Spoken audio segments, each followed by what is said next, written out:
बिस्मिल्लाहिर्रहमानिर्रहीम। नाज़रीन, pin point TV के साथ मैं हूं नवीद अमान ख़ान।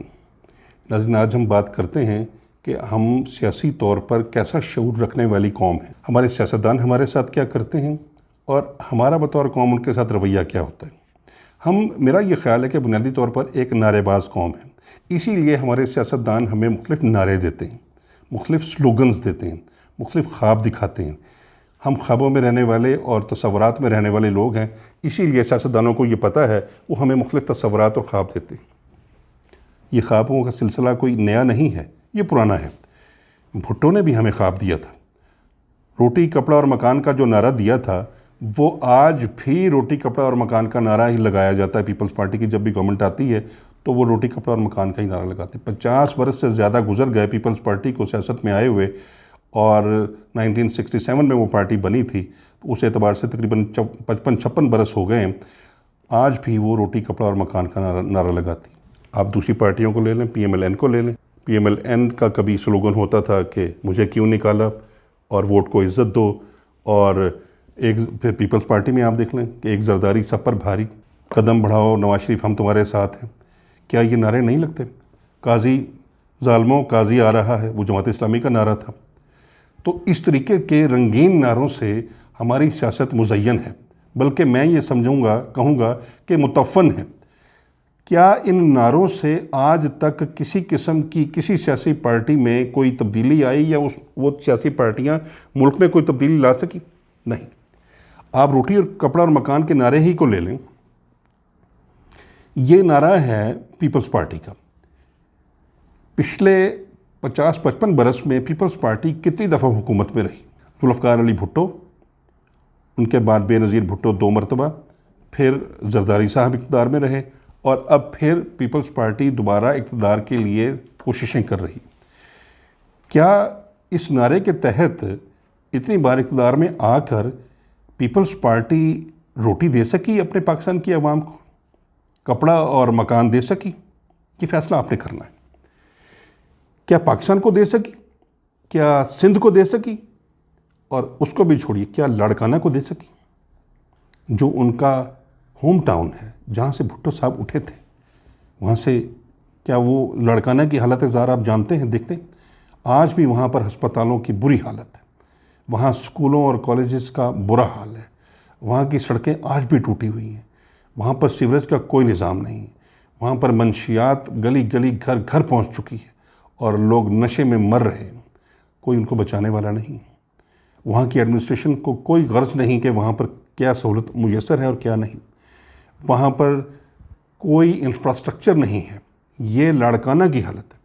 और नवाब शाह को देख लें, जो जरदारी साहब का अपना इलाका है, वहाँ पर क्या मौजूद है? क्या रोटी कपड़ा और मकान का नारा कामयाब हुआ कहीं? नहीं।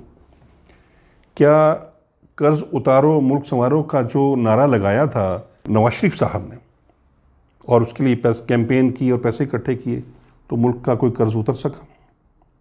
नहीं। वो कहाँ गया? वो नारा कहाँ चला गया? वो कैंपेन कहाँ गई? उसकी मद में इकट्ठे होने वाले पैसे थोड़े थे या ज़्यादा थे? वो कहाँ गए? उसको कंटिन्यू क्यों नहीं किया गया? कौम को मोटिवेट इस तरीके से क्यों नहीं किया गया कि कौम उसमें बढ़ चढ़ कर हिस्सा लेती रहती और आहिस्ता आहिस्ता करके हम कर्ज उतार कर मुल्क को संवार सकते? वजह यह है कि हम मुल्क को संवारना ही नहीं चाहते। आप लाड़काना को देखें और आप लाहौर आ जाएं, क्या सिवाय लाहौर के पूरा पंजाब संवर चुका? अगरचे पंजाब की हालत बाकी तमाम सूबों से बेहतर है, लेकिन मैं नहीं समझता कि इक़्तिदार में इतने बरस में रहने के बाद PMLN, क्या नवाज शरीफ साहब प्राइम मिनिस्टर कितनी दफ़ा? 3 दफ़ा रहे, वज़ीर आला रहे कई बार। शहबाज शरीफ साहब 3 दफ़ा वज़ीर आला रहे, उनका बेटा भी वज़ीर आला रहा। तो आप ये देखिए कि इतना तवील इक़्तिदार का मौका जब उनको मिला, तो क्या वो कम टाइम था उनके लिए कि वो पूरे पंजाब को संवार सकते? क्यों ना संवार सके? आज आप देखें कि पंजाब के ऐसे ऐसे इलाके हैं, स्ट्रक्चर नहीं है। ख़ास तौर पर पंजाब के अज़ला में, तहसीलों में जो हॉस्पिटल्स हैं, सरकारी हॉस्पिटल्स हैं, उनका कोई पुरसाने हाल नहीं है। वहाँ पर मरीज़ों को कोई रिलीफ नहीं मिलता, डॉक्टर्स अटेंड नहीं करते प्रॉपरली, मेडिसिन अवेलेबल नहीं हैं, सहूलतें अवेलेबल नहीं हैं। आप जाके देखें तो आपको हैरत होगी। इवन आप इस्लामाबाद के हॉस्पिटल्स में देख लीजिए, तमाम हुकूमतें हस्पतालों में, सरकारी अस्पतालों पर तवज्जो नहीं देती। लाहौर के सरकारी अस्पतालों को देख लीजिए, आप किसी भी शहर के सरकारी अस्पताल की हालत देख लें, आप कोरोना आ जाएगा कि क्या यहाँ पर इंसान बचते हैं। इसी वजह से हमारे सियासतदान इन अस्पतालों में इलाज करवाने की बजाय लंदन चले जाते हैं, दुबई चले जाते हैं। जरदारी साहब ने अपनी आंखों का ऑपरेशन अब दुबई में करवाया है, और जहांगीर तरीन साहब पिछले दिनों लंदन गए अपने चेकअप के लिए, और नवाज शरीफ साहब तो पिछले 4 साल से लंदन में मौजूद हैं अपने इलाज के नाम पर। क्या उनका इलाज वहाँ हो गया? हमें इन तमाम चीज़ों पर तवज्जो देनी होगी जो मुख्तलिफ पार्टियों के दिए गए नारे पर मबनी करते। जो हकीकी आज़ादी थी वो मिल गई, पीटीआई ने हकीकी आज़ादी ले दी। क्या नया पाकिस्तान वाला जो ड्रामा था ये भी तो एक नारा ही था ना, तो नया पाकिस्तान बन गया या वो पहले हाल से भी गया। इसी तरीके से अब जो इस्तेहकाम पाकिस्तान पार्टी है वो ये कहती है कि हम अब पाकिस्तान को इस्तेहकाम देंगे। अब एक नया नारा और एक नया ड्रामा सामने आ गया। ये वही लोग हैं जो पीटीआई में नया पाकिस्तान बनाते रहे, अब वही लोग इस्तेहकाम पाकिस्तान पार्टी में जाकर पाकिस्तान को इस्तेहकाम देने की बातें करते हैं। करप्शन के हवाले से क्या क्या नारे नहीं लगाए गए कि करप्शन ख़त्म करें, और फिर पहले एहतसाब और फिर इंतखाब, क्या क्या बातें नहीं हुई। मैं ये समझता हूँ कि हमें इस नारेबाजी के माहौल से निकलना होगा। ये सियासतदान हमें इस माहौल से नहीं निकालेंगे। ये बहुत फ़नकार लोग हैं। ये हमें हर पार्टी हमें जो हमारी जो कौम है, जो भेड़ बकरियों की कौम है, इसको कोई ना कोई नया रास्ता, नई लाइन, जिसको ये पंजाबी में कहते हैं कि ट्रक की बत्ती, तो ये ट्रक की बत्ती के पीछे लगाते हैं। ये वो तमाम चीज़ें हैं जिस पर हमें तवज्जो देनी है। आज फिर हम इलेक्शंस में जाने वाले हैं, हमें चंद माह में दोबारा इलेक्शंस में जाना है।